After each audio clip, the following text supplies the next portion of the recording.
कहानी अच्छी लगी तो वीडियो को लाइक एंड सब्सक्राइब जरूर करें। चलिए शुरुआत करते हैं। स्वामी विवेकानंद बचपन से ही बुद्धिमान छात्र थे। उनके तेज दिमाग और प्रभावशाली की बातों की वजह से सभी उनकी तरफ खींचे चले आते थे। एक दिन स्कूल में भी स्वामी विवेकानंद अपने दोस्तों के बात कर रहे थे। बातों ही बातों में स्वामी विवेकानंद उन सबको एक कहानी सुनाने लगे।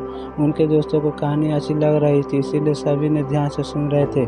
विवेकानंद कहानी सुनाने में इतने खो गए कि पता ही नहीं चला कब मास्टर जी क्लास में आ गए। मास्टर जी ने आते ही बच्चों को पढ़ाना शुरू कर दिया। आगे बैठे उन्हें कुछ बच्चों ध्यान से सुन रहे थे कहानी को कि कुछ ही देर में मास्टर जी के कानों में विवेकानंद की हल्की आवाज़ पहुंची।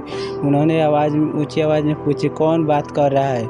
वहाँ मौजूद अन्य छात्रों ने विवेकानंद उनके दोस्तों की तरफ इशारा किया। यह जानकर टीचर को गुस्सा आया। उन्होंने उन सभी को अपने पास बुलाया और पूछा कि मैं अभी क्या पढ़ा रहा था। कुछ सेकंड तक किसी को कोई जवाब नहीं मिलने पर उन्होंने हर बच्चों की तरफ देखते हुए सवाल पूछा।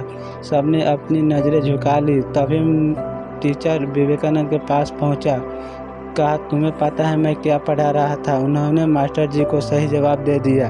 जब टीचर को लगा कि इन सब बच्चों में से सिर्फ विवेकानंद ही ध्यान से पढ़ रहा था, दूसरे बच्चों नहीं, यह सोचते ही मास्टर ने स्वामी विवेकानंद के अलावा अन्य छात्रों को अपने बेंच पर खड़े होने की सज़ा दे दी।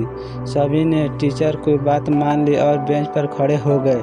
कुछ ही देर में स्वामी विवेकानंद भी अपने सीट पर जाकर बेंच पर खड़े हो गए। स्वामी विवेकानंद को बेंच पर खड़े देखकर मास्टर जी ने कहा कि मैंने तुम्हें सज़ा नहीं दी है, तुम बैठ जाओ। नज़र झुकाते हुए विवेकानंद ने कहा, सर मैं ही इन सब के बातों में उलझा कर रखा था, गलती मेरी ही है।